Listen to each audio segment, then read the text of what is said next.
Welcome to U.S. Immigration TV. Well, the Trump administration is going to start going after people and denaturalizing them if they figured out that the person obtained either their green card or citizenship by fraud, willful misrepresentation, or mistake, or they were not eligible for citizenship. Well, what does this mean for you if you have become a U.S. citizen and maybe there was something you did not disclose, you were not ineligible?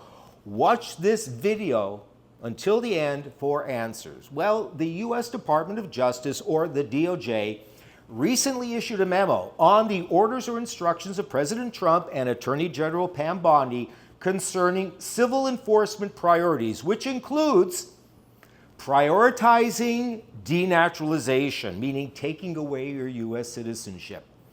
And that memo states, and I quote, "The Department of Justice may institute civil proceedings to revoke or take away a person's United States citizenship if an individual either illegally procured naturalization or procured naturalization by concealment of a material fact or by willful misrepresentation."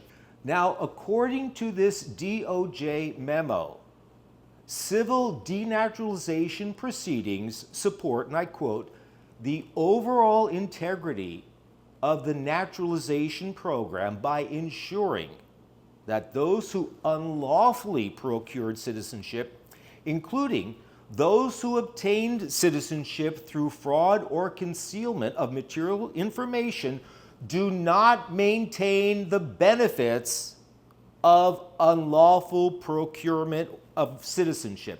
Now, this memo further lists the types of cases that the DOJ, and I quote, "shall prioritize and maximally pursue denaturalization proceedings."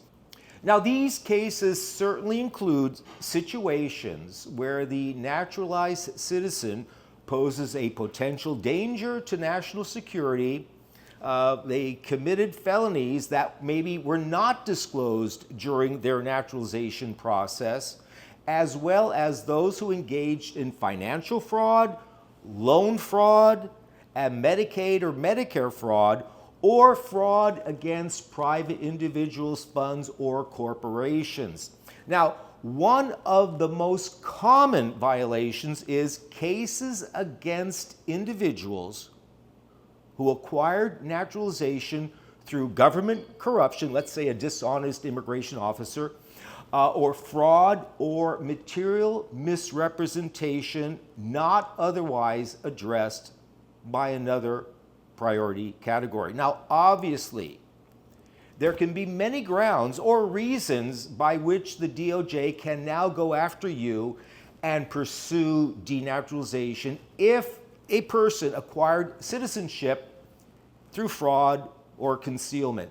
And as the USCIS Policy Manual, or PM, notes, revocation of naturalization, also referred to as denaturalization, has to occur in federal court, meaning in order to take away your citizenship, you have to go in front of a federal judge. The common grounds for civil revocation of naturalization are, among others, number one, illegal procurement of naturalization or concealment of a material fact or willful misrepresentation. So what does this all mean? What does it mean to you? People who obtained citizenship, but there could be some issues or questions about how you answered questions, whether you disclosed everything. Well, simply put, the DOJ can and will pursue denaturalization based on the person having lied on their naturalization application or their N-400. In fact, one of the questions on the N-400 or naturalization application, it really seems very strange if you think about it. That question was, and I quote, "Have you ever committed, agreed to commit, asked someone else to commit, helped commit, or tried to commit a crime or offense for which you were not arrested. I mean, this question, think about that question. It really is weird because it's basically asking a person whether they ever committed a crime, but they were never caught. I mean, who is going to admit to something like that?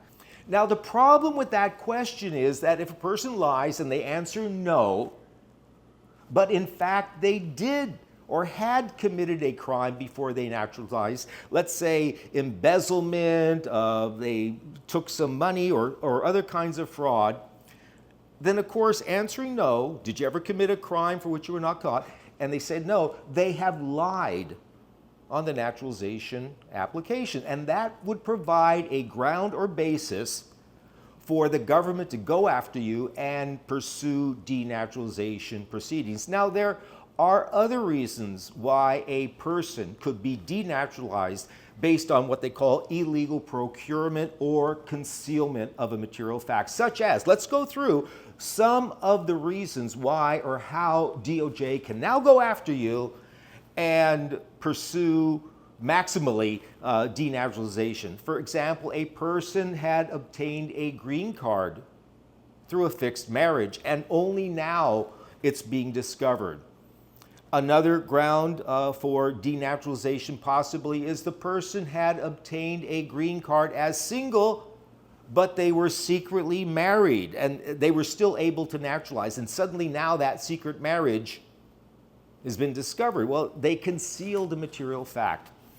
Another one was having committed a crime either before or while they were a green card holder, but they were discovered or caught for that crime only after they naturalized. Then, of course, they would have lied on the naturalization question, which had asked if they had ever committed a crime for which they had not been caught. Now, I have come across several naturalization denials where the immigration officer concluded that as a result of the way that the person obtained their green card, they were never what they called lawfully admitted. You were never lawfully admitted as a green card holder because, maybe there was some mistake, fraud, or concealment in the way in which they obtained the green card. Now, if they were never lawfully admitted because they obtained their green card through, fraud, concealment, or whatever, and then they are denaturalized, that person could now be subject to deportation for being denaturalized because they're technically out of status. So if you are being placed in civil denaturalization proceedings, or let's say, for example, you're thinking about filing for U.S. citizenship and you may have questions or issues, I would strongly suggest that you first consult with an attorney, because remember, Trump is now prioritizing denaturalization. I mean, let's face it, Trump is prioritizing immigration enforcement across the board for everything, whether it's citizenship, denaturalization, applying for green cards, extensions, because you want to make sure you are eligible for citizenship or other immigration benefit you're applying for before filing. Because what can happen is if you file, whether for naturalization or green card or whatever, and the case is denied, it's not just simply getting the case denied anymore and then immigration puts it on the shelf. What they're doing now is they're issuing notices to appear, placing people in deportation. But an attorney can help you evaluate your situation and advise you on the risks and chances of success. Again, I know this is an extremely worrisome and traumatic time. I have people consulting with me, living in fear, either afraid to go outside their houses, thinking about just giving up and going back to their home country. And that's why I have this channel. That's why I have my immigration practice. It is for purposes of helping people, helping them achieve their American dream legally. Like I always say, the best way to legalize your status is to do it legally. And I will continue posting videos. I will continue fighting for my clients. And therefore, if you do find this video informative, please make sure to like, share, and most importantly, subscribe to this channel. I'm Michael Gurfinkel, and really thank you for watching and subscribing to U.S. Immigration TV.